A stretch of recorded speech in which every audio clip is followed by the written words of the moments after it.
Hola, buenas tardes.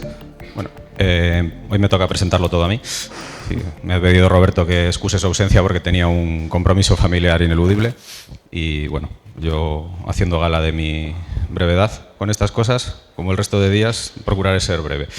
En primer lugar voy a comentar que la semana que viene se cierra el ciclo con la conferencia de Igor Barrenechea Marañón titulada Imágenes para la memoria, la guerra civil y Santander, en el mismo sitio, a la misma hora y entrada libre como siempre hasta completar aforo. Y paso a presentar a Esteban, que es quien va a hablar hoy. Y bueno, así muy rápidamente, aunque él es de formación sociólogo, hasta donde yo sé, ha estado siempre muy vinculado al mundo de la cultura en distintas facetas, pero la parte que nos interesa a nosotros es la de escritor e investigador y, aunque tiene varios libros, concretamente su última publicación, que es Cantabria, Voces de la República y de la Guerra Civil, que es un libro muy recomendable, aunque un poco pesado, pero pesado literalmente, porque es gordo y pesa, que yo tengo y cuya compra recomiendo a todos los interesados en este tema y que creo que está muy relacionada con la conferencia que nos va a dar hoy. Esa obra porque a través de una serie de testimonios, tanto gráficos como escritos como de otro tipo, va formando una especie de puzzle que aprovecha para ir contándonos esos años convulsos y terribles que tuvieron, que sucedieron aquí, esas cosas hace 80 y tantos años y que estamos tratando de recordar en este ciclo de conferencias y esta exposición. Y sin más, pues le doy la palabra a él. Muchas gracias, José Ángel. ¿Se oye? Sí, ¿no? Se oye bien. Muchísimas gracias por acudir. Me vais a permitir que esté de pie porque me siento mucho más cómodo hablando de pie que fijo delante de un documento, ¿no? Estoy en calidad de investigador, pero también de coleccionista, ¿eh? Yo creo que la labor que se ha hecho en una exposición como esta es impagable, en el sentido de que, gracias a la iniciativa pública, algunos coleccionistas privados que llevamos tiempo atesorando documentación sobre la región hemos tenido la posibilidad de prestar y ceder ese material y de enriquecer y complementar también el material y documentos que existen en los fondos públicos, ¿no? Yo creo que la colaboración público-privada es importante, es muy, muy importante. Hay una labor impagable que están haciendo muchos pequeños coleccionistas en Cantabria. Yo creo que lo ideal es que la Administración sepa dónde está esa documentación, que siempre va a poder acudir a ella. No hay ningún ánimo de lucro en el trabajo que estamos haciendo una serie de locos y locas que estamos enamorados de nuestra región e intentamos capturar todos aquellos recursos, testimonios, documentos y objetos que aparecen en cualquier lugar, en cualquier colección o en cualquier subasta internacional. Porque a veces somos mucho más ágiles que la Administración para poder acudir a una subasta y comprar o adquirir documentos. Yo creo que ese trabajo que se está haciendo es un trabajo íntimo, interno y personal, pero que fundamentalmente está hecho para contribuir a una cultura expandida, para socializar la documentación, porque la documentación al final no es de nadie, debería ser de todos o de todas, ¿no? En ese sentido, los documentos que tenemos, una serie de personas, están evidentemente a disposición de cualquier investigador para sus publicaciones, pero fundamentalmente para que las instituciones públicas puedan organizar magníficas exposiciones como la que tenéis a vuestras espaldas y que, si aún no la habéis visto, os recomiendo encarecidamente. Esto para contextualizar. Decía Walter Benjamin que los objetos, los documentos, los elementos nimios que se depositan a lo largo del tiempo son las rebabas de la historia, que no son importantes per se. En sí mismo, un documento, una fotografía, un catálogo, un periódico, no es importante. Es importante más adelante. Su valor lo adquiere con el tiempo cuando empieza a ser escaso, cuando alguien busca ese material para poder contextualizar e investigar. Y en ese sentido, algunos lo que estamos haciendo es convertirnos en coleccionistas de rebabas, de elementos mínimos, en principio anónimos, en principio pertenecientes a colecciones privadas, pero que nos parece que dicen mucho de nosotros mismos, de nuestro territorio, de lo que pasa en un contexto histórico determinado y, por tanto, creemos que es importante su adquisición, porque es un patrimonio de todos, pero si está disperso por el mundo, bueno, pues en principio nadie lo tiene a su disposición en nuestro territorio, ¿no? Por eso, pues algunos lo que estamos haciendo es fundamentalmente esa labor de ir recogiendo material, que evidentemente su destino final tiene que ser el archivo histórico provincial, yo lo entiendo así, ¿no? Mientras tanto, vamos adquiriendo información, vamos adquiriendo documentos, hay gente que accede a otros documentos y mandas mensajes claves a subastas internacionales y va apareciendo mucha información sobre la región en todas partes. Incluso en la Biblioteca del Congreso de los Estados Unidos me he encontrado con información muy valiosa sobre el tiempo de la República en Cantabria. Hay mucho documento público, mucho documento abierto y, por tanto, accesible a todo el mundo, es patrimonio común.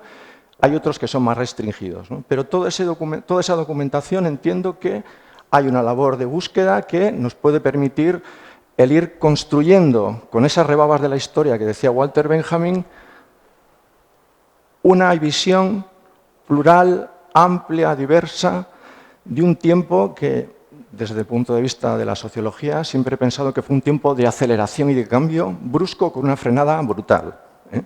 Son años intensos, cortos, son años en los que las aspiraciones sociales son muchas, las expectativas son ingentes y este tiempo, como todas y todos sabéis, acaba de una manera abrupta, con la guerra civil y con el desenlace de aquellos 13 meses terribles que concluyen precisamente en agosto con la caída de Santander, la liberación, dirían algunos, ¿no?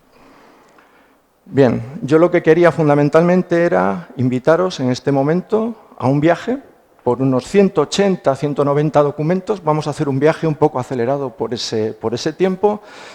Quiero que nos acompañéis en este viaje por documentos que, en principio, para la sociología, cualquier documento es un elemento de interrogación. No tenemos verdades absolutas, no tenemos verdades reveladas. Son documentos y objetos y elementos a los que queremos hacer hablar. Pueden contarnos muchas cosas. Intentamos, desde el ámbito de la sociología, hacer hablar a los documentos y, sobre todo, contextualizarlos con un entorno, con una realidad cercana. Yo quería empezar por aquí. Como sabéis, la familia real, este es el último verano de la familia real en Santander. El 3 de septiembre, creo, del 31, la familia real se va. Del 30, perdón. Se va con los fastos adecuados, con el baile fin de gala último del verano, el que despide la monarquía a la ciudad de Santander, que la acoge todos los años con muchísimo cariño, como todos y todas sabéis. Se van sin saber que 7 meses después caerá con estrépito la monarquía y caerá sin una sola gota de sangre, que es algo que es importante tener en cuenta. La República llega sin violencia. La República llega sin violencia, esto es una cosa importante a tener en cuenta. En Santander hay una dualidad importante, hay una fachada, hay una tramoya, hay una imagen idealizada del territorio que es la que la monarquía nos ofrece y los medios de comunicación nacional que vienen acompañando a la familia real y a su entorno, a la ciudad, demuestran, compuesta de celebraciones, concursos, eventos, mucha caridad pública, evidentemente. Hay una tramoya que nos ofrece una imagen idealizada de la región. Por debajo la región bulle, la región está en una ebullición constante, hay problemas sociales, hay problemas en el medio rural, hay problemas en un incipiente movimiento industrial y obrero que empieza a ser consciente de que las condiciones de vida y trabajo no son las más adecuadas, que quieren cambios y quieren cambios ya y quieren cambios rápidos. Todo esto, la fachada que se ofrece de una región tranquila, mansa y sosegada, no es real, porque por detrás están sucediendo muchísimas cosas en ese inicio de la década de los 30. Hay una conciencia social creciente en el mundo urbano, hay una movilización constante en la ciudadanía, se empieza a palpar unas ganas de cambio ante una actitud de inmovilismo que es la que le ofrece la monarquía, que hace imposible tener expectativas sociales.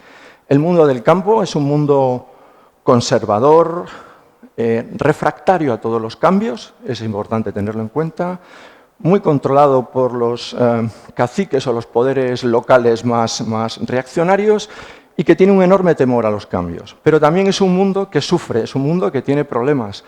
La guerra de la leche de aquel tiempo, cuando leemos los documentos que hablan de esos conflictos sociales de ese tiempo, digo, caray, tampoco hemos cambiado mucho, ahora se está hablando de lo mismo. El precio de la leche era determinante para indicar si una familia podía sobrevivir un año o no. Y en aquel momento el precio de la leche le fijaban las grandes cooperativas y las grandes centrales lecheras, que estaban en manos de de poderes externos a la región, auxiliados, de alguna manera, por las fuerzas más nobles de la región, también, más notables. Hay un caciquismo importante, larvado, que intenta que no haya demasiado cambio en el territorio. Hay un clero con un enorme poder que también alerta al medio rural de que cualquier cambio es una amenaza para la estabilidad de su vida cotidiana, y todos esos poderes laten y bullen en este momento. A mí hay un texto que me gusta mucho. He descubierto durante este último tiempo a un Manuel Llano, escritor, todos los domingos tenía una columna en el periódico, en Cantábrico, a un Manuel Llano tremendamente social, aferrado al territorio, pero con un intento de comprender el dolor de la ciudadanía, los problemas que la ciudadanía estaba en aquel momento sufriendo. Y hay un Manuel Llano que refleja perfectamente la figura del cacique del territorio. Un cacique en un pueblo es como el sacerdote de una religión sin creyentes, practicada a la fuerza, sin arrobamiento íntimo, sin fe, sin esperanza, sin más sensaciones que las que surgen del temor a la venganza, a la persecución, a la hostilidad, al falso testimonio. Ir en contra del cacique es sentir constantemente el presentimiento de la represalia en forma de fuego, de detonación, de embargo, de ruina. Un instante de dignidad enfadada, de protesta, de gallardía espiritual, puede convertirse en años y años de amargura. Enseguida caen las mazas vengativas, duras e inflexibles en todos nuestros pasos, tundiendo pensamientos, actividades, afanes. Su estampa temible, unas veces aparentemente campechana, bromista y vivaz, y otras veces zafia, lenta, rencorosa, no ha desaparecido del campo. Sigue metiendo miedo en los portales de los concejos. Es como una sombra más escondiendo los verdaderos pensamientos de la gente, como una cuña hendiendo en tiempos de civismo, paz y buenos proyectos morales. Bueno, es una descripción, bajo mi punto de vista, excepcional de esa imagen, de esa figura que en ese momento en la región, en el medio rural, y Cantabria en ese tiempo es una región prevalentemente rural, es un presagio de lo que va a venir. Las tensiones entre el mundo urbano y el mundo rural son crecientes. Está claro que se adivina un cambio de tiempo, se adivina incluso en la estética. El territorio se va apoderando la ciudadanía del territorio hasta que estalla la República. De alguna manera, la estética de cualquier fotografía de principios de los 30 nos va indicando cómo la estética de la ciudadanía, la forma de vestir y demás, está de alguna manera demostrando que la ciudadanía se ocupa de la calle y las clases populares de alguna manera se están empezando a empoderar, están entendiendo que solo pidiendo un cambio de régimen van a poder lograr sus expectativas vitales, ¿no? La primavera republicana trae ilusión y esperanza, toneladas de ilusión, toneladas de esperanza. Y la región llega a la República, a la proclamación de la República, de una manera tranquila, sosegada, festiva, como casi todas las ciudades de este país. Hay un texto, es un poco largo, la primera jornada de la República, bueno, evidentemente los periódicos de aquella época lo destacan de una manera clara. Las elecciones que han llevado a la República, también en Cantabria, tenemos que decirlo, las opciones republicanas han ganado en la ciudad, pero no han ganado en el campo. Hay una división de voto importante. Es una región dividida, y es evidente que es así. Se llega a las elecciones con unas enormes amenazas por parte del clero a través de su diario oficial, que es el diario montañés. Hay advertencias permanentes de los 1000 peligros que la República va a ocasionar al territorio y a la ciudadanía. Y hay una ansia de cambio y de expectativa enorme que hace que, bueno, en las zonas más urbanas, en la comarca del Besaya, en la comarca de Santander, vota la República y la República gana en Santander, pero otros territorios la monarquía se defiende muy bien y consigue muy buenos resultados. Hay una descripción que a mí me encanta, es un poco largo, pero es divertida porque es Leopoldo Rodríguez Alcalde, que es una persona nada republicana, nada sospechosa de republicanismo en aquel momento, que describe cómo fue el día de la proclamación de la República en Santander. Si me acompañáis, Muy sencillo. En los jardines de Pereda los niños jugaban a las canicas o a las cuatro esquinas. Las niñeras, las amas, las sirvientas formaban sus tertulias habituales. No había pleno sol, pero tanto el cielo como la temperatura eran apacibles.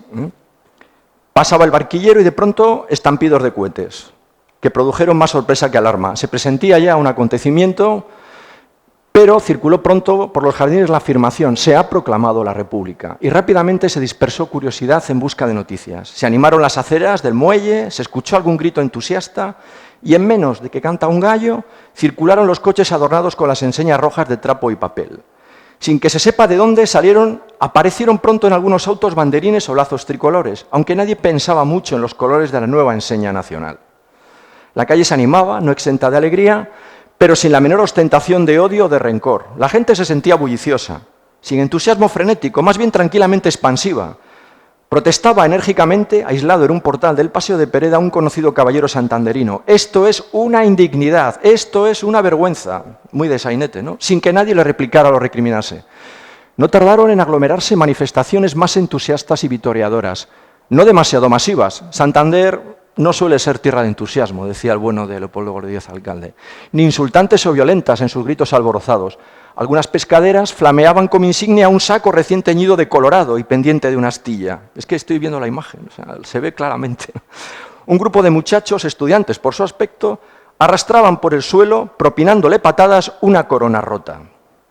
En conjunto no se recuerda un solo grito de ofensa a los reyes caídos, ni se advertían rangos furibundos ni talantes agresores. Dice Leopoldo Rodríguez, alcalde. La República llega teñida de enormes esperanzas. Esto es obvio. La ciudadanía, esto es un mitin republicano en Laredo, por ir situando fotografías. Hay imágenes magníficas, mayoritariamente mujeres. Es interesante. Posiblemente en alguna zona de cofradía de pescadores o en alguna zona de remeras o demás. Un mitin republicano. La gente tenía unas enormes y elevadas expectativas de lo que podía llegar con la República. Y este es el primer problema que la República posiblemente se encuentra.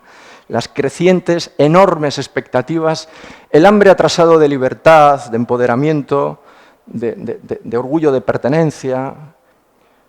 Y esto es lo que desde el primer momento va a generar muchos problemas. Bueno, el bueno de Alonso Velarde, diputado que era de Torrelavega, en un discurso improvisado desde el balcón del Casino Republicano de Torrelavega: ya podéis estar tranquilos, ciudadanos torrelaveguenses, de una y otra idea, porque la República, a pesar de lo que decían nuestros contrarios, es orden, paz y libertad. Ya pueden celebrar tranquilos su misa los sacerdotes, porque nadie les molestará. Ya pueden celebrar tranquilos su rezo los religiosos de los conventos, porque la República podrá respetarlos. Ya pueden los obreros trabajar sin temor a sobresaltos y a injusticia, porque se procurará que el salario sea la debida recompensa a su esfuerzo, que hasta ahora solo servía para que otros disfrutaran sin trabajar de lo que ellos producían.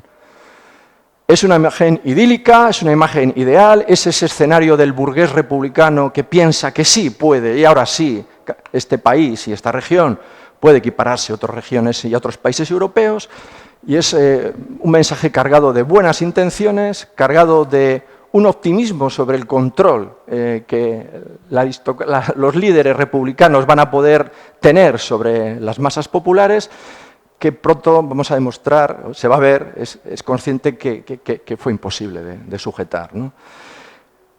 Evidentemente, la República trae, y rápidamente la Primera República, el primer gobierno de la República, lo que trae es una necesidad, tiene muchas prioridades, pero hay una importante, que es la educación de las masas populares. Las capas populares, la educación pública era más que deficiente, era desastrosa. El Ateneo hace un esfuerzo enorme por activar la educación y por activar el papel de la mujer también en el mundo civil. Los periódicos intentan de alguna manera aportar su grano de arena. Este es un especial fantástico de La Voz de Cantabria, un álbum fabuloso de cromos que explican la región, el patrimonio, las costumbres, las clases populares, las comarcas. Hay un intento de ser una república ilustrada, una república que de alguna manera traiga la luz. Además hay un ideario muy romántico también en esos primeros hombres y mujeres de la república, intentando acelerar un tiempo que se ha quedado detenido con una monarquía que es deudora de una dictadura y que es deudora de un modelo y un régimen decimonónico absolutamente trasnochado. La distancia a la que querían llegar era elevada, era inmensa, y los esfuerzos fueron ingentes. Maestras de Cantabria, un reportaje sobre las maestras rurales de Cantabria en una revista nacional, en Estampa. Se empieza a ver mucho material sobre el papel de la mujer en ese tiempo, sobre todo en el ámbito de la educación pública. Este es un reportaje importante sobre el trabajo de las maestras de los pueblos, y elige en Cantabria, Santander en aquel tiempo, la provincia de Santander, evidentemente, como ejemplo. Un boletín que tenemos del Ateneo Popular, que hizo un papel también importante por publicar materiales populares. Las misiones pedagógicas tienen un papel esencial para intentar acercar al territorio la cultura, al territorio más popular, a las clases más populares, al medio rural. Esto que veis aquí es una obra de teatro en Penagos, me parece que es en el Valle, sí, en Penagos exactamente. Y hay un trabajo intenso con la ciudadanía, intentando acercar a la ciudadanía a las instituciones, intentando demostrar que el papel de la República va a ser un papel benéfico que va a lograr que se reconstruya de alguna manera su autoestima personal, y va a lograr por fin cambiar un escenario en el que realmente pues, se vive en unas condiciones de enorme precariedad. Hay un texto que a mí me gusta mucho, de Jesús Rebac. Este hombre hace un balance de las misiones pedagógicas y escribe en el Cantábrico, es profesor, es educador, es uno de los impulsores del papel de las misiones pedagógicas, y Jesús acompaña a las misiones pedagógicas. Este es un texto que describe perfectamente la atmósfera en una localidad de Valderredible cuando las misiones llegan con su papel, ¿no? En Ruerrero y Quintanilla de Rucandio se congregaron campesinos de toda la comarca.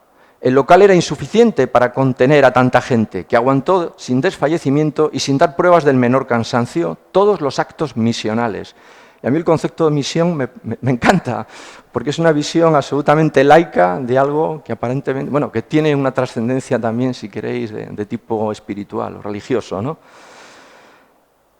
Tanto las películas como el verso o la música cautivaron a los oyentes. En este pueblo, las viejucas no conocían la luz eléctrica, ni el cine, ni el gramófono. Durante la ejecución del disco titulado Sevillanas del siglo XVIII, cantadas por la argentinita, hubo 2 interrupciones de mujer con un repetido olé, olé.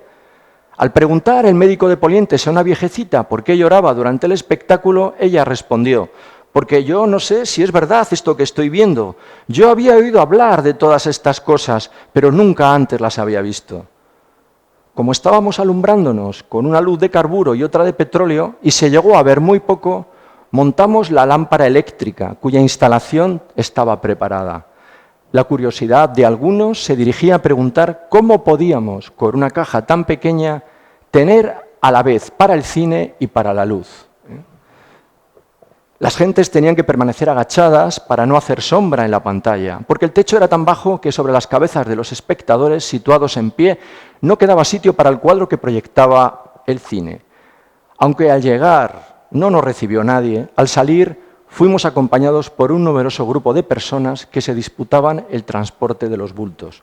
Ni que decir tiene que al lugar llegaron en mulos, porque no había transporte para ello. Bueno, yo creo que es una descripción perfecta de lo que las misiones pedagógicas supusieron para el medio rural de muchos lugares de Cantabria.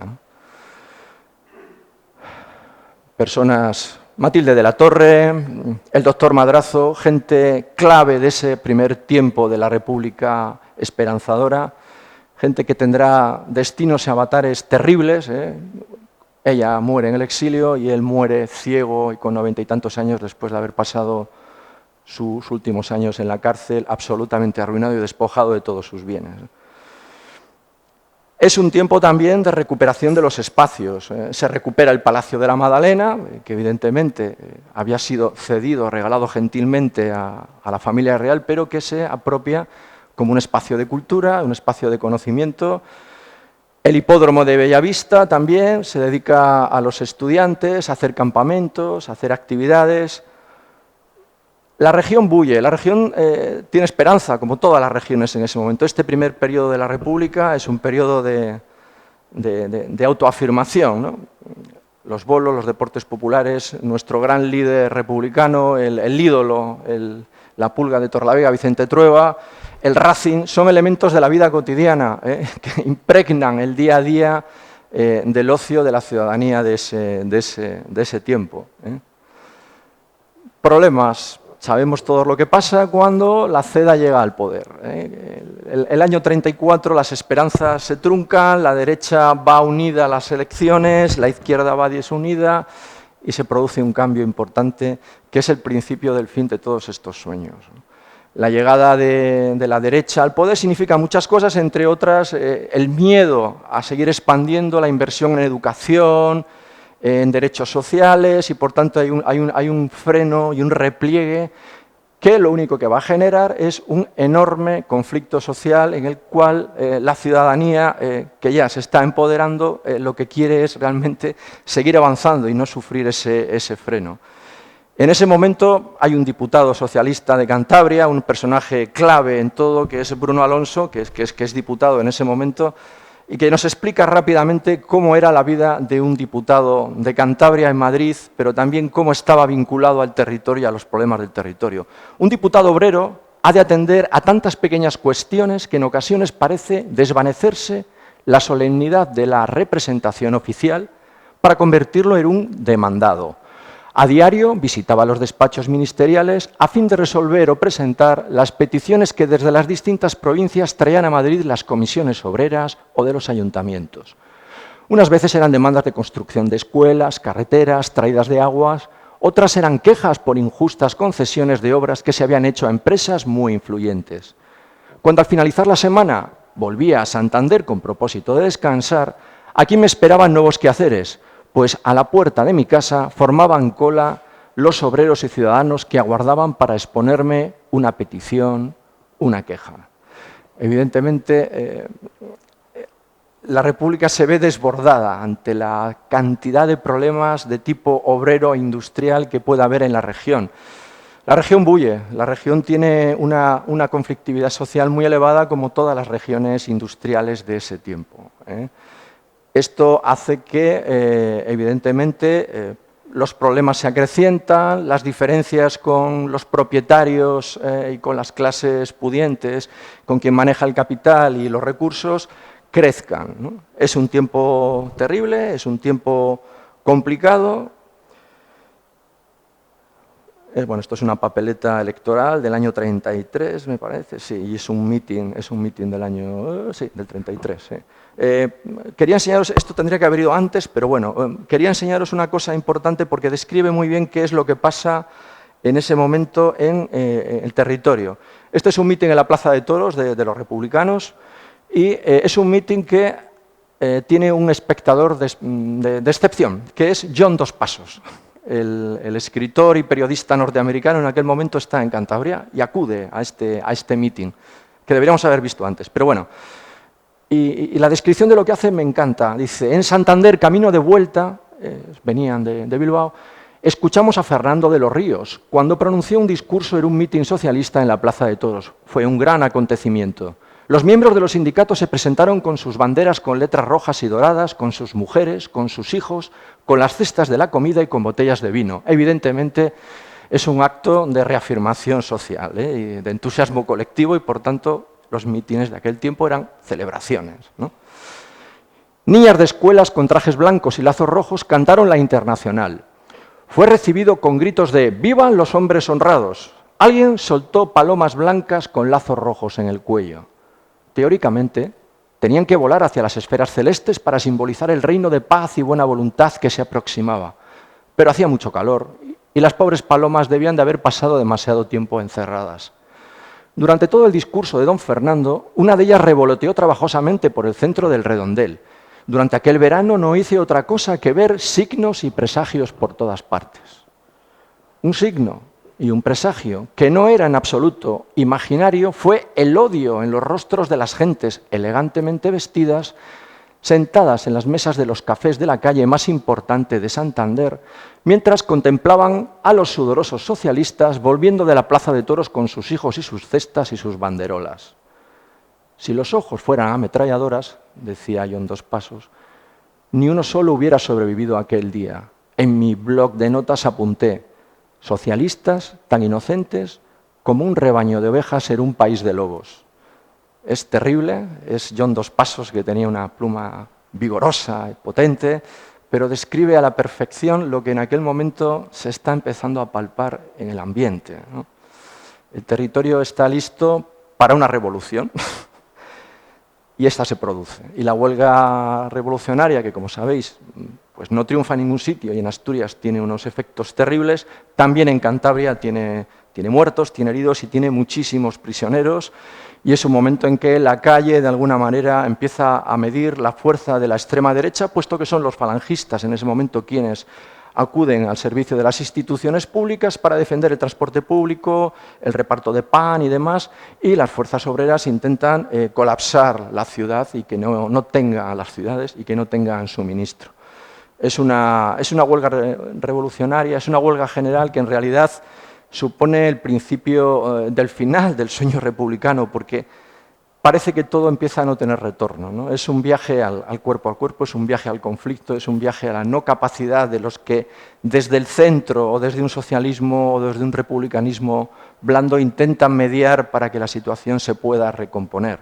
Los extremos empiezan a tener mayor fuerza, su relato empieza a prevalecer con respecto a un relato más moderado y más sensato en cuanto a propuestas más gradualistas de crecimiento y de progreso, y por tanto esto lleva a un enfrentamiento, un escenario en el cual desde el 34 al 36 las pistolas salen a la calle. Las pistolas empiezan a salir a la calle de una manera ostentosa. Hay tiros, hay atentados, hay una situación larvada que va generando pues lo que se va a producir después, ¿no? La llegada del Frente Popular en el 36 a las elecciones, dos carteles antagónicos, el de Acción Popular, la derecha, alertando del peligro del marxismo que va a acabar con todo el bienestar conseguido y la revolución va a destruirlo todo, y el del Frente Popular, ahora sí, las izquierdas aprenden, van juntas y ganan las elecciones, ¿no? Es un tiempo difícil.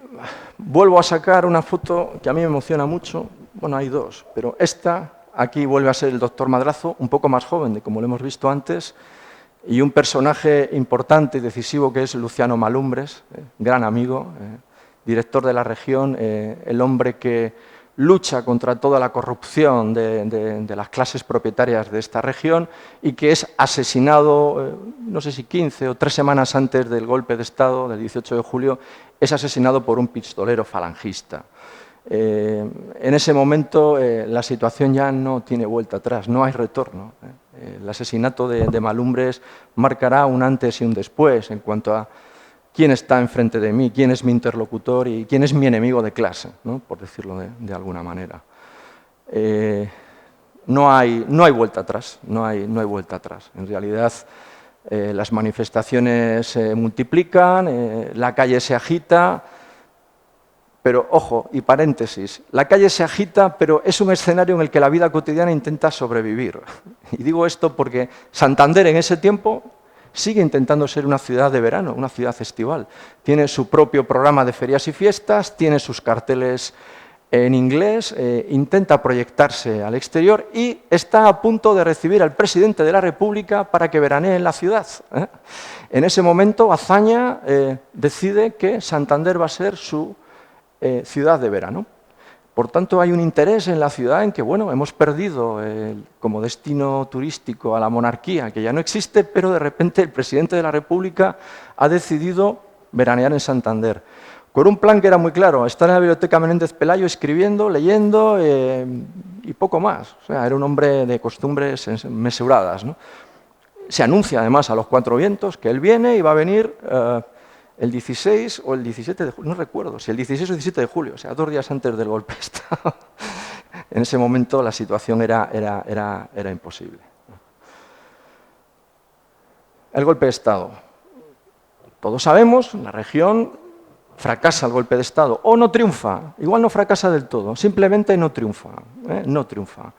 En ese momento, las fuerzas, los sublevados son bastante timoratos, no logran movilizar al cuartel, no logran. En Santoña hay un intento de capitalizar el golpe de Estado y también fracasa. Y he encontrado una nota muy interesante de un soldado que advierte, esta igual la conoces, ¿no? Advierte un día antes en el cuartel de Santoña de que se está preparando un golpe de Estado y avisa de ello a su comandante, un soldado, que dice que para evitar que sospechen de él, ruego mi detención como si yo fuese parte de los complicados en la conspiración, ¿no? Es un elemento interesante, que está en los archivos estatales, es público, es un documento interesante, en el sentido de que evidentemente hay advertencias de que algo se está cociendo en los cuarteles. Como sabéis, no triunfa el golpe de Estado. No sé si fracasa del todo, pero triunfar no triunfa, ¿eh? Y durante unos cuantos días de incertidumbre la calle es tomada por las masas populares. Aparecen estos fabulosos y delirantes aparatos que José Ángel conoce bien, esta especie de latas de sardinas blindadas que se hacen en los talleres de corcho y en talleres metalúrgicos de Bilbao, ¿no? Y la calle se llena de estos espectaculares vehículos que son absolutamente inocuos ante cualquier tipo de fuego, pero que en aquel momento tienen una presencia y una apariencia potente. El periódico en ese momento, con un gran despliegue fotográfico, habla de cómo la República se organiza y cómo la República para el golpe, y cómo José Luis Olazarán, controla las comunicaciones, teléfono, telégrafos, y por tanto a las tropas que presuntamente se van a sublevar no les llegan las órdenes al tiempo debido para poderse sublevar. En realidad había varios golpes de Estado que no llegaron a fraguar. Los falangistas de la ciudad tenían en su ideario, en su visión, un operativo que no llegó a coordinarse con el ejército y, por tanto, en ese ínterin de esperar durante unos cuantos días, pues perdieron la oportunidad y el golpe de mano y la capacidad de ser más dinámicos y más organizados logra que el Frente Popular pare el golpe. Era una ciudad absolutamente conservadora o mayoritariamente conservadora, ¿no? Y luego ya hablaremos de las lealtades geográficas y de lo que esto significa luego, ¿no? El golpe se para cuando ya definitivamente se rinde el cuartel de la Alta y por tanto ya parece que todo va a estar bajo control, pues las milicias populares salen a la calle, salen a los límites de la región y es cuando montan lo que el otro día has contado tú también, que es nuestro frente de guerra con respecto a las zonas sublevadas de Palencia o de Burgos que están en manos de los sublevados, ¿no? Esas milicias entusiastas que acuden en sus camiones a ese frente, pues en principio van, como se dijo hace dos conferencias, mal armadas, mal equipadas, están formadas por civiles, militares, policías, tienen todo tipo, como veis, todo tipo de elementos. Es una fuerza muy abigarrada, es una fuerza muy abigarrada. Y ahora voy a empezar a hablar con tintes más dramáticos de este periodo, porque es un periodo terrible, terrible, terrible. Los meses de verano y de otoño en Cantabria son meses de asesinatos indiscriminados, son meses de descontrol absoluto. El gobierno legítimo de la República en Cantabria es incapaz de controlar a las milicias populares en todos los territorios de la región. Y por tanto, en las zonas rurales hay paseos, hay asesinatos, hay robos, hay saqueos y es uno de los grandes baldones que mancha de una manera clara el futuro devenir de la República en Cantabria. Son meses terribles. Las milicias se organizan, hay instrucciones, evidentemente hay que crear un ejército de la nada, como se comentó el otro día, es una región aislada, como sabéis, el norte queda absolutamente aislado y desconectado del resto de la República, está Euskadi, el gobierno vasco, está Asturias, está Cantabria, Asturias con un poquito de León, y queda Cantabria y unos límites en Palencia, en la zona de Barruela, y unos límites en la zona de Burgos. Es un territorio con recursos propios, pero que no tiene armas, no tiene infraestructura y no tiene logística para poderse defender con claridad. Y sobre todo está desconectada territorialmente del resto de la República, ¿no?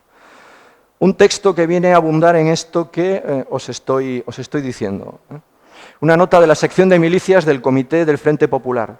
El 13 de agosto ya advierten de esto en el periódico de una manera clara. Llegan a nuestro conocimiento hechos deplorables que no podemos ni queremos ni debemos silenciar. Frecuentemente aparecen personas asesinadas.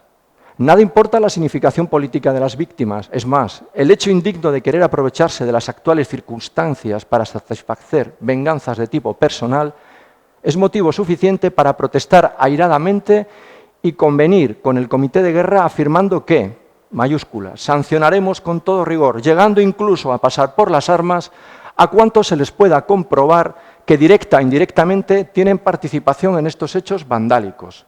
La causa liberadora, que con tan admirable y ejemplar abnegación defiende el pueblo en armas, no puede desmerecerse por la acción criminal y odiosa de una cuadrilla de vulgares asesinos, incapaces de saber luchar cara a cara noblemente contra los traidores y los expoliadores de la patria. Primer mensaje, agosto. En ese momento, las dificultades del gobierno legítimo de la República por controlar la situación es constante y se ve en los documentos, en las memorias, tanto documentos oficiales como memorias personales de todos los que en aquel momento participan, hacen consciente de que el territorio en aquel momento sufrió una represión terrible. Los desafectos a la República, las familias de derechas y los connotados falangistas de aquel tiempo. Esfuerzos de guerra, fortificación, preparación para el combate, hay muchos carteles, hay muchos documentos de ese tiempo, de cómo, sobre todo la ciudad, Santander, sabéis que se llenó de búnkers, de refugios, porque eran conscientes de lo que se avecinaba, ¿no? Hay un momento terrible que todo el mundo conoce, que es las Navidades del 37, cuando los aviones destruyen una parte de la... ¿Cómo se llama? Perdón. El barrio obrero de Santander, mueren 54 personas y esto lo que provoca es una acción que provoca una reacción terrible, que es el asesinato de 150 y tantos prisioneros del buque Alfonso Pérez, que se convierte en el gran mito de las fuerzas sublevadas, ¿no? La reacción fue terrorífica y en ese momento, hasta que Bruno Alonso por la noche hace una locución en Radio Santander, la situación está bajo control en la ciudad, fuera de control en la ciudad, y el asesinato de estos 156 prisioneros nacionales pesará como una losa luego a la hora de ejercer la represión cuando las tropas sublevadas controlen la ciudad, ¿no? Quedará en la memoria como un día de la infamia para la República, eso es importante tenerlo en cuenta, y en aquel momento pues la situación claramente se ha escapado al control. No perder serenidad, no perderla ninguno y ser todos auxiliares del poder que constituimos todos, dice Bruno Alonso. Nadie tiene derecho a tomarse por su mano la venganza contra nadie, porque, perdida la serenidad, se pierde el valor supremo de los hombres que han de dar la sangre por la República. Camaradas, que nadie se excite demasiado y se iguale a los asesinos. Es un mensaje que llega tarde, evidentemente, llega tarde y tiene muy poca capacidad de llegar. Hay un documento que a mí me interesa mucho, porque cuando se habla de la represión republicana, y es un documento que está en la causa general. Este documento es muy interesante, porque son los franquistas, una vez vencida el territorio, los que hacen una gráfica de muertos, desaparecidos y asesinados en Cantabria durante el periodo de la República. Los periodos coinciden justo cuando la sublevación, o sea, cuando el golpe de Estado y se pierde el control del territorio, y sobre todo el pico de diciembre con la represión ocasionada por la reacción a los bombardeos de la ciudad, ¿no? Esos son los dos momentos claves. Está claro que durante un primer periodo el descontrol es absoluto, está claro que disminuye constantemente cuando el territorio acaba siendo controlado, relativamente controlado por los poderes de la República, veis que el valle es absoluto, y la represión vuelve a crecer justo en los últimos momentos cuando la República se siente amenazada y empieza el asalto, la batalla del norte, y sienten que la República se desmorona. Entonces hay dos picos muy importantes, un valle importantísimo también, que nos hace ver que hay un momento en que los poderes legítimamente constituidos controlan la región. Pero durante todo este tiempo que hemos hablado, este otoño-invierno hasta el pico de las terribles Navidades del 36, la situación es terrorífica. Y es bueno saberlo, porque quizá también desmonta algunos mitos sobre ese tiempo en el territorio, ¿no? Y nos encontramos con una sociedad bajo sospecha, ¿no? Yo creo que es un concepto que nos puede servir porque durante esos meses el territorio está... es un territorio que ha permanecido leal a la República, pero los poderes constituidos, el Consejo Interprovincial de Santander, Palencia y Burgos se conforma en febrero del 37. El primer intento de un gobierno, de alguna manera legítimo, con consejeros, con un organigrama, con una estructura de gestión del territorio. Hasta ese momento la situación está más o menos bajo control, pero con un vínculo con la República débil. En ese momento hay muchos acuerdos. Como veis, algunos documentos que nos explican claramente cómo es la situación. Hay que tener recursos para poder sobrevivir. Es una región aislada, es una región sin capacidad de defensiva, necesita armamento, necesita instrucción, necesita alimentos. Empieza a recibir refugiados de la parte de Barruelo, son los primeros refugiados que llegan al territorio, pero ya se empieza a exigir a quienes tienen dinero que suelten y contribuyan al sostenimiento de las fuerzas de la República. Y aquí veis un documento interesantísimo que me ha facilitado un amigo, donde en Torrelavega a un comerciante de toda la vida, de un apellido que aún hoy mantiene comercios, se le dice, se le aclara esto, las circunstancias tan graves por las que atraviesa nuestro país, hoy más sensibles que nunca, han obligado a este Frente Popular de Izquierdas a un sinnúmero de obras con que solucionar el paro obrero y mitigar el hambre que se adueña de todos los hogares proletarios, por cuyos motivos. Y reconociendo este Frente Popular que su señora se hizo acreedor a una sanción económica, es por lo que, a la mayor brevedad posible, le rogamos se sirva a entregar en el Comité de Finanzas de nuestra ciudad la cantidad de 5.000 pesetas, bien entendido que si no lo hace, en el plazo de 48 horas nos veremos obligados a obrar en consecuencia. En espera de que se atenderá nuestro mandato, le saluda por el Frente Popular de Izquierdas el presidente. Bueno, su señora es una señora que durante la etapa de la Revolución del 34 en Asturias se pronunció y escribió algún artículo en el periódico hablando de que aquello le había parecido un desatino absoluto y, por tanto, fueron acusados de desleales a la República.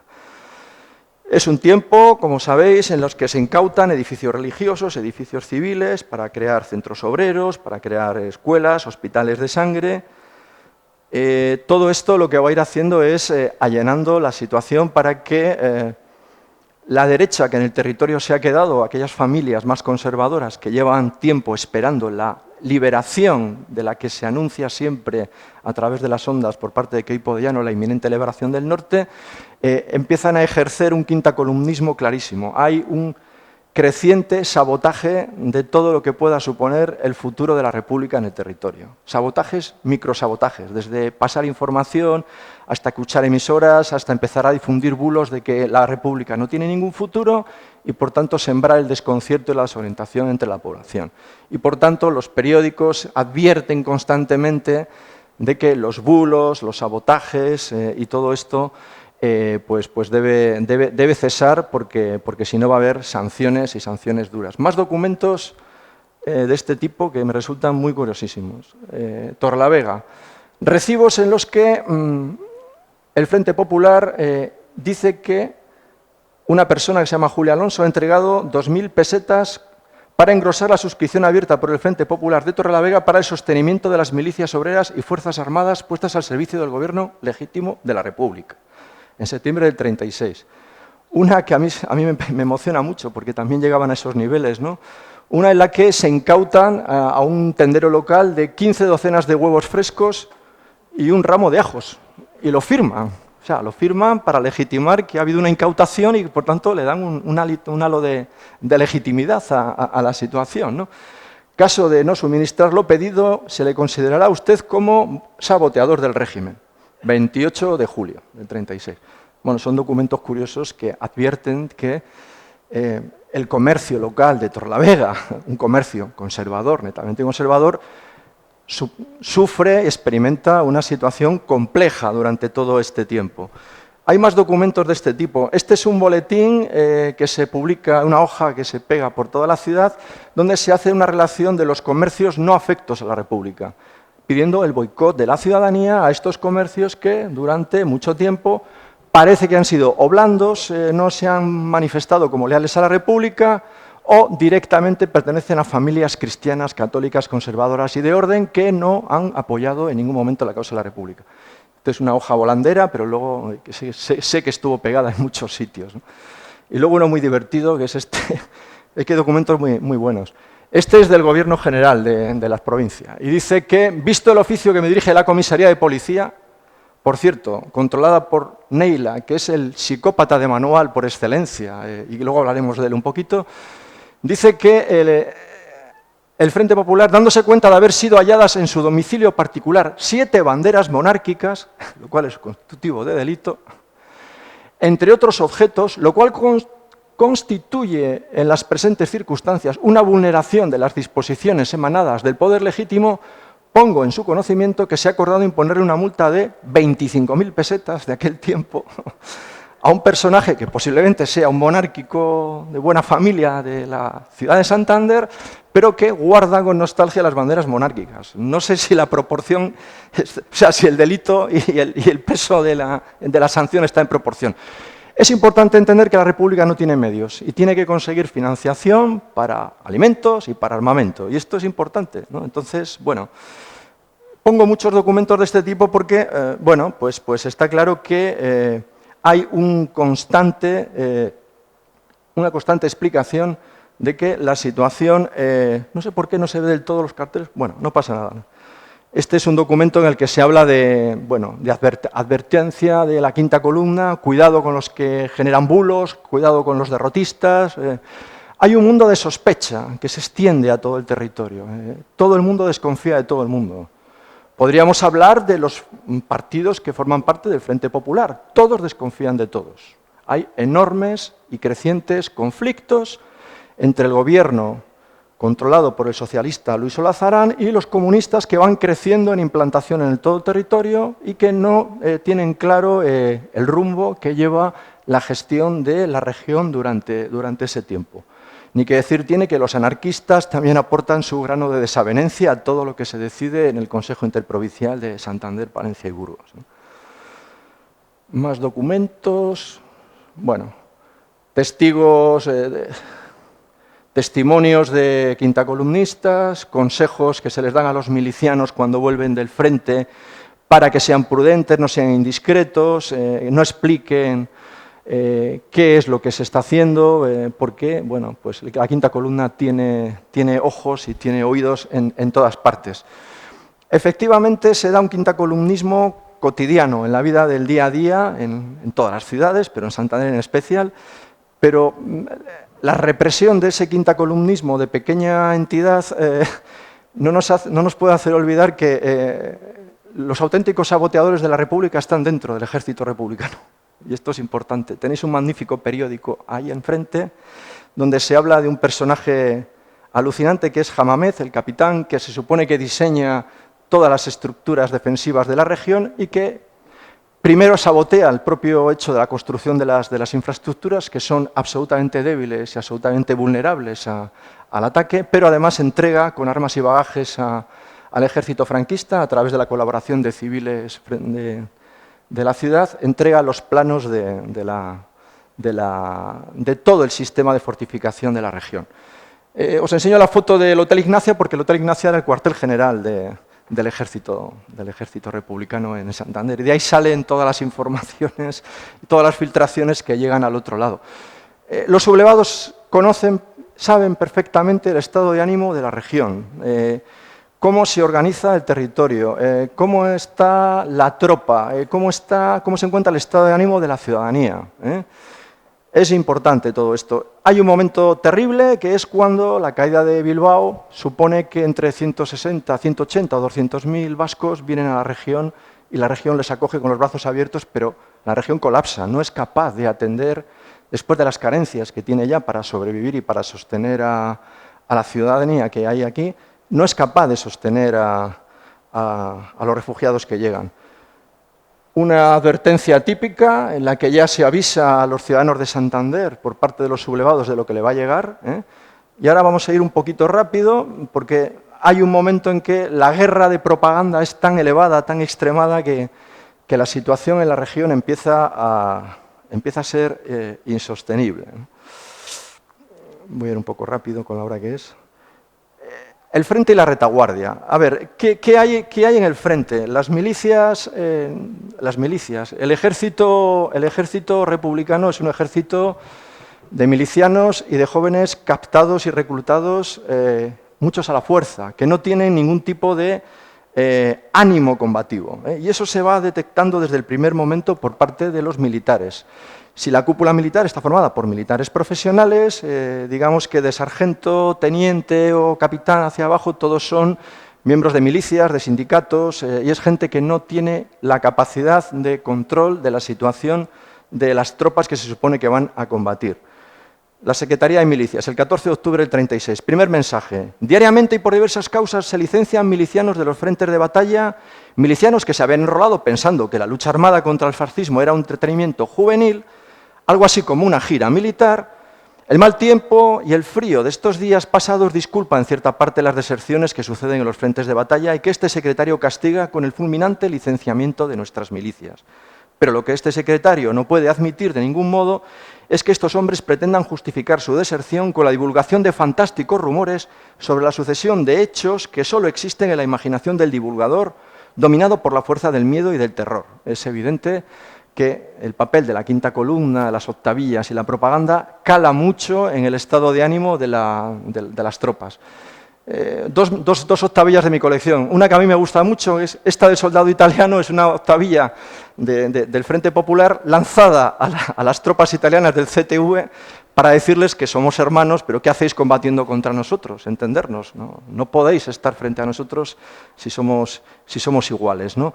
Y luego otra en el sentido contrario, ¿no? Una octavilla que lanzan los aviones italianos y alemanes sobre las fuerzas republicanas, donde se habla de que, a ver, que todos tenemos anhelos de paz y de justicia, dejaros de leches, abandonar la lucha armada, que no tiene sentido y os vamos a abrasar, ¿no? Y bueno, lo explican de una manera, pues evidentemente intentando tranquilizar, ¿no?, la conciencia de los que se pasen al otro lado con sus armas o los que simplemente abandonen la lucha. Un cartel de la épica de ese momento, diciendo que los picachos hay que defenderlos, no te dejes arrancar, en ello va la vida, la honor y la libertad de tu mujer y tus hijos. Cartel además de Cantabria, o sea, es un cartel muy chulo este. Y otro mensaje. El primero, que advierte de la situación de la falta de espíritu combativo, es de agosto del 36. Este ya es de julio del 37. No queda nada, exactamente un mes, para que el Frente Norte se deshaga. La jefatura de las Fuerzas de Carabineros. Advierten, se reciben en esta jefatura numerosas instancias de aspirantes a ingreso en las unidades de carabineros de choque en formación, algunas de las cuales revelan en sus firmantes un concepto equivocado respecto a lo que estas fuerzas son.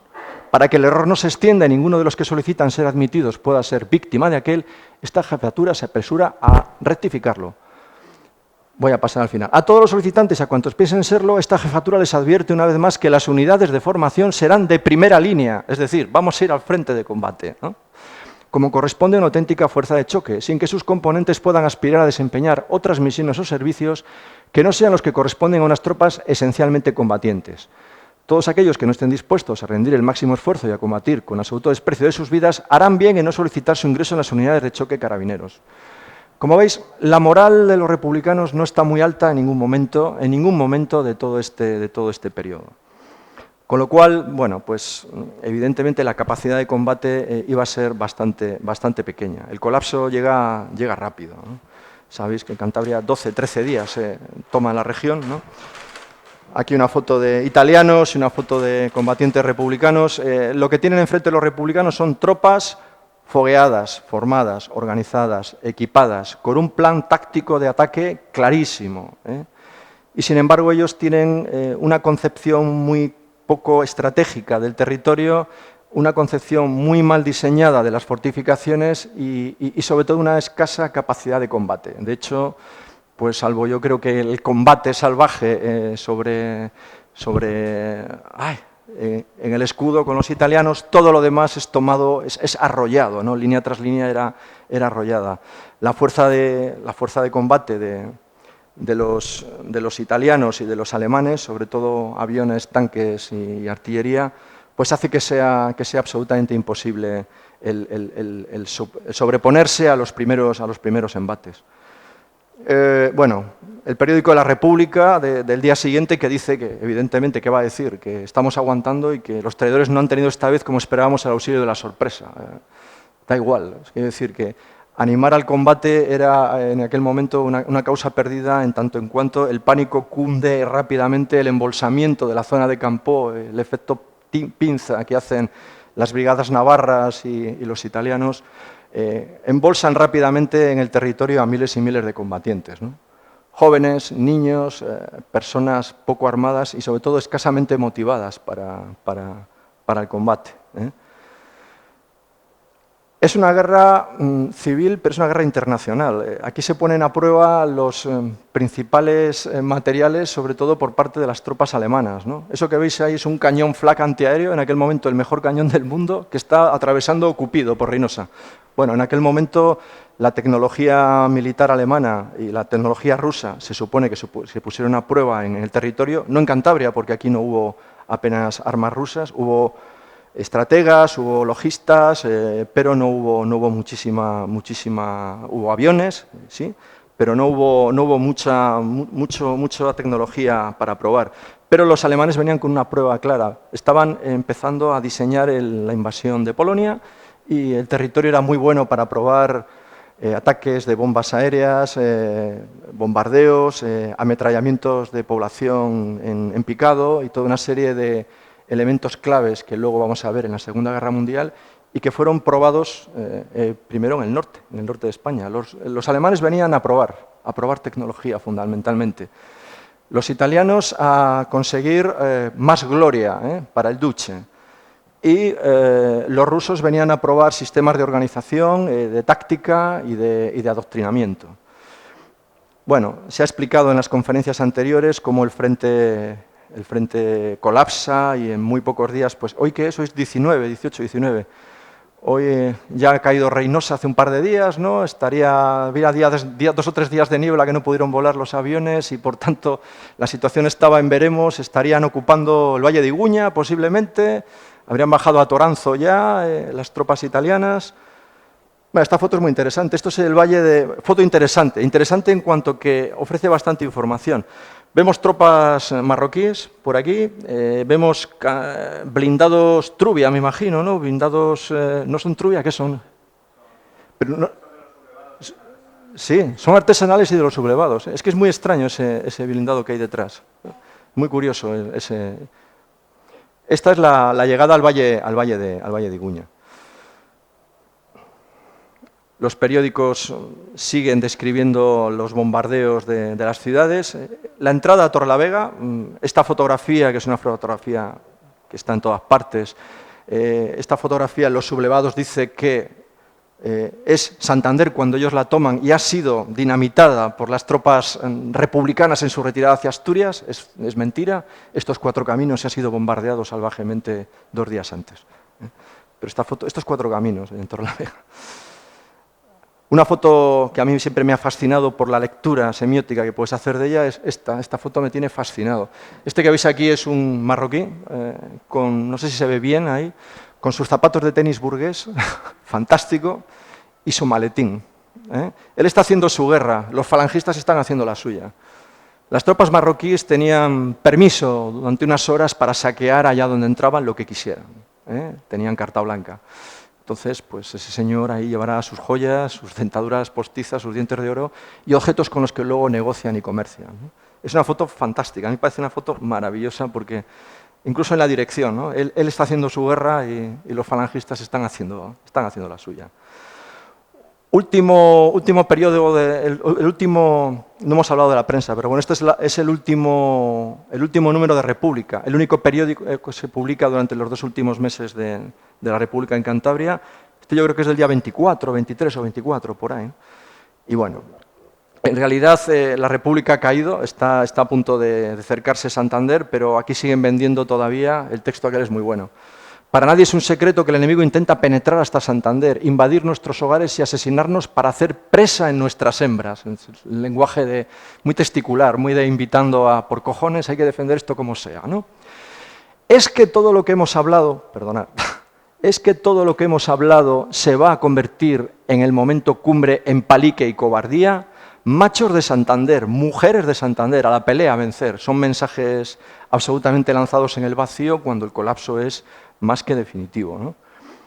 Y además, y no hemos hablado, y esto va en paralelo, en ese tiempo el gobierno de Euskadi en el exilio, como dicen algunos, estaba aquí, en este chalet que está cerca del palacio, si no lo conocéis, del Faro de Santander. Un chalet que está cubierto de hiedra y abandonado en la curva antes de llegar a la zona del hipódromo. Ese chalet fue la sede de la República de Euskadi, ¿no? Pues con sus motoristas, con sus gudaris, con sus enlaces con las tropas.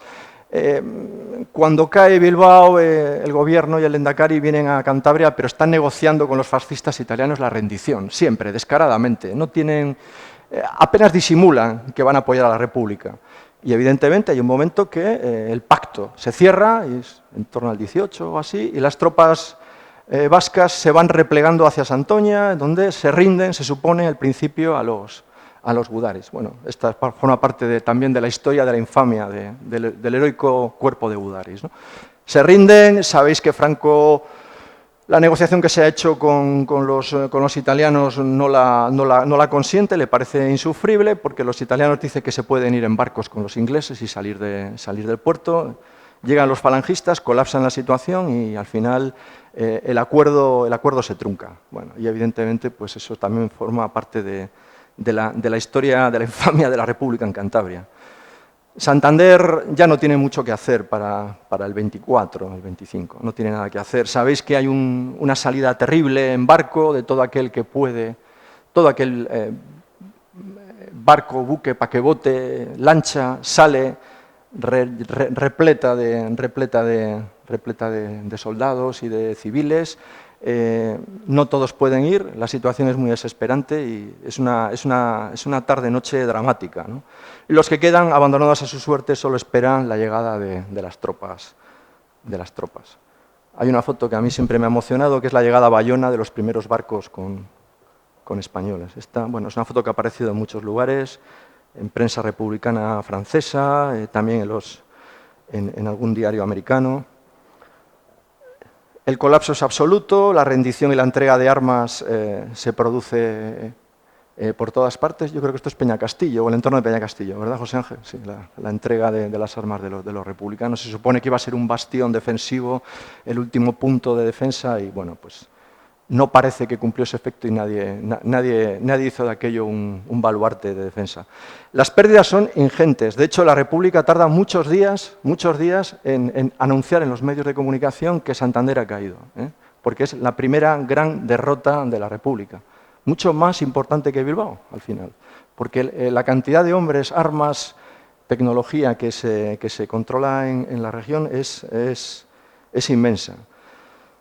Y bueno, pues lo que llega es lo que todos sabemos, una victoria sin paz y sin reconciliación. Como sabéis, Franco le deja a los italianos el honor de tomar la ciudad y que las tropas republicanas se rindan a ellos. Hay un texto muy bueno, a mí siempre me ha gustado, porque explica muy bien lo que pasa en la ciudad en ese momento. Es un texto de un periodista italiano que viene empotrado con las fuerzas italianas y que explica cómo es la entrada en la ciudad. A las 9:40 de la mañana del 27 de agosto, los portavoces italianos regresan con la noticia de que los rojos se han rendido incondicionalmente, confiando en la generosidad de los vencedores. Hay un alivio en la columna, que se empieza a mover sin prisas. Las calles están llenas de tranvías amarillos abandonados por los rojos. En la periferia alguien está mirando por las ventanas de las casas de los trabajadores. Saludan con las manos abiertas. Al final de nuestra columna marcha un falangista local que con un látigo en la mano incita a la población a la alegría y corrige con unos golpes de látigo, perdonar, no sé por qué se me mueve, en los dedos de aquellos que por la costumbre saludan con el puño cerrado. Hay gente que sigue saludando como ha saludado durante los últimos años y no acaba de entender el nuevo tiempo. En las paredes aparecen pintadas llenas de consignas contra el fascismo, no sé por qué se me está moviendo ahora esto, y contra los fascistas que nunca entrarán en Santander. Las chicas gritan adiós, adiós italianitos. En un cruce, el cadáver de un miliciano con los brazos abiertos junto a una ametralladora con casquillos vacíos alrededor. Superados los barrios rojos, el centro de Santander grita con entusiasmo, ya no es el desánimo de las zonas de las clases populares, sino la alegría del lado francisca. Bueno, es una forma de entender que los que llegan con otra con otro discurso, ¿no? Esta foto me parece alucinante porque son los guardias de asalto que empiezan a saber cómo hay que saludar, ¿eh? Han sido hasta ahora leales a la República, pero con la entrada de los italianos hacia la zona portuaria empiezan a saludar de otra forma. Ostentosidad en los desfiles, tanques alemanes Panzer por un lado y Fiat Ansaldo italianos por otro. Bueno, hay muchísimo material sobre la pérdida de la ciudad, los republicanos que se rinden. Yo creo que se nos ha ido el tiempo, con lo cual voy a cortar aquí. Voy a dejarlo aquí. El clero bendice a los tanques alemanes e italianos. En las afueras de la ciudad, las tropas marroquíes... ¿Sí? ¿Sí? Vale. Las tropas marroquíes no les permitieron entrar en la ciudad y se quedaron en las afueras, prudentemente. Los marroquíes eran vistos como unas hordas salvajes y los falangistas locales pactaron con los sublevados que los marroquíes nunca entraran en la ciudad. Tampoco entraron los alemanes, no desfilaron, y había alemanes. Había alemanes. La Legión Cóndor, aquí les vemos, en Reynosa y bajando hacia Torrelavega, ocupan posiciones en los aeródromos, en Torrelavega, en el aeródromo de la Albericia, en el aeródromo de Pontejos, y se dedican a sus cosas. Hay infinidad de material sobre la presencia nazi en Cantabria, de lo cual podríamos hablar mucho durante mucho tiempo, porque hemos adquirido bastante material. Nazis en Santander en el puerto, nazis en Astillero, nazis ligando, porque eran hombres que venían del primer mundo, ligando en Santander en el aeropuerto. La presencia nazi en Cantabria, durante los meses que van hasta la caída del Frente Norte en Asturias, está muy bien documentada, porque venían con cámaras de fotos, salían a la ciudad y tenían muchísima capacidad de hacer fotografías. Los auténticos héroes de la película, falsos héroes, son los italianos que entran, bueno, han sido zumbados en el puerto de los Cudos, sí, pero entran arrasando la ciudad. Y además hacen de esto una gesta heroica. Vienen de una enorme derrota en Guadalajara, de una humillación enorme, y Mussolini y Franco pactan que la entrada a la ciudad de Santander sea construido el relato de la enorme victoria de los italianos, ¿no? Las imágenes de las portadas de los periódicos italianos y de los semaneros son gloriosas porque hablan de una toma al asalto de la ciudad, defendida por las tropas. Son imágenes absolutamente fuera de lugar, extemporáneas y que no obedecen para nada a la realidad de lo que fue la toma de la ciudad. La repercusión en la prensa internacional fue enorme, como os he dicho, fue muy, muy potente, por tanto hay muchísimo material sobre este tema, y luego lo que quedó fue el caos, la desolación. Puerto Chico, miles de prisioneros republicanos que van a un incierto destino. El hambre, las colas del hambre en Torrelavega cuando es tomada por los sublevados, gente intentando acercarse para poder comer. Durante aquellos días la escasez había sido muy grande, Reynosa, y esto hace que las tropas de Franco, las tropas de los sublevados, lo primero que hacen es dar de comer a todo el mundo. Es la forma de ganarse la confianza de la gente, ¿no? Pero vienen con un programa represor salvaje, como todas y todos sabéis. Si la violencia durante la etapa republicana fue esporádica y puntual, la violencia ejercida por las tropas franquistas cuando llegan a la región es sistemática, legítima, organizada y con la idea de aniquilar moral, emocionalmente y físicamente a aquellos que supusieron para ellos un riesgo, pero en aquel momento fue una sangría terrible para los derrotados, ¿no?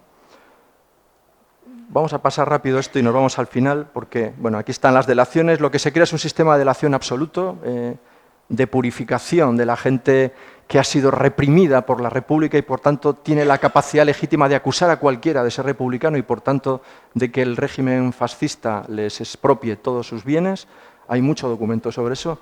Esta foto la he puesto porque todos conocemos la imagen de la Plaza de Toros y he descubierto en un archivo italiano, y compré el original, la foto de las mujeres a la entrada de la Plaza de Toros esperando noticias de sus familiares, ¿no?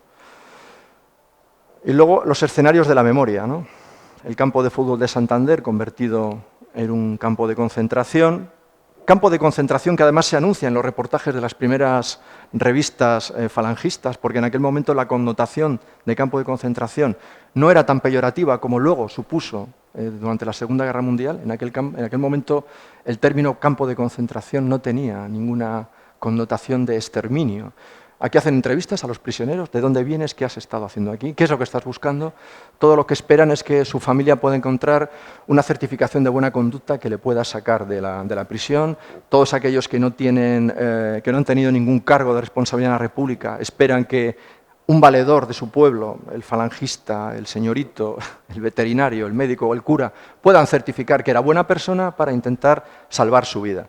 Y los espacios de la memoria, ¿no? Estas son fotos que he ido adquiriendo. Esta es una foto, estaba en la Cruz Roja Internacional, no sé por qué. Es una fotografía del campo de fútbol de Santander por la parte de atrás, muy interesante. Espacios de la memoria, pues, hospitales que al final, ¿os acordáis? El Gran Casino del Sardinero en el tiempo burgués se convierte en un hospital de sangre en el tiempo republicano y luego se convierte en el espacio de concentración de las tropas republicanas derrotadas y de los blindados alemanes. Plaza que se llama, ¿cómo se llama? Plaza de Italia. ¿Y por qué? Al final la memoria histórica a veces falla. La gente no es muy consciente de por qué se llama Plaza de Italia, la Plaza de Italia. El gran desfile de la Victoria se celebra, como veréis, quien nos lo haya visto en los fantásticos documentales que tiene la exposición, en la plaza delante del... Los espacios de la memoria. Pues últimamente me he dedicado a hacer algunas imágenes para que contrastemos lo que fueron los espacios. El campo de concentración de la Madalena, donde la gente tenía que bañarse, incluso en invierno, en el agua. No son bañistas ocasionales, la foto en blanco y negro pertenece a prisioneros republicanos. El espacio de juegos, casualmente, fue también un espacio de ejercicio físico para las tropas republicanas. Es que cuando ves las fotos y contrastas, a veces te sorprende, ¿no?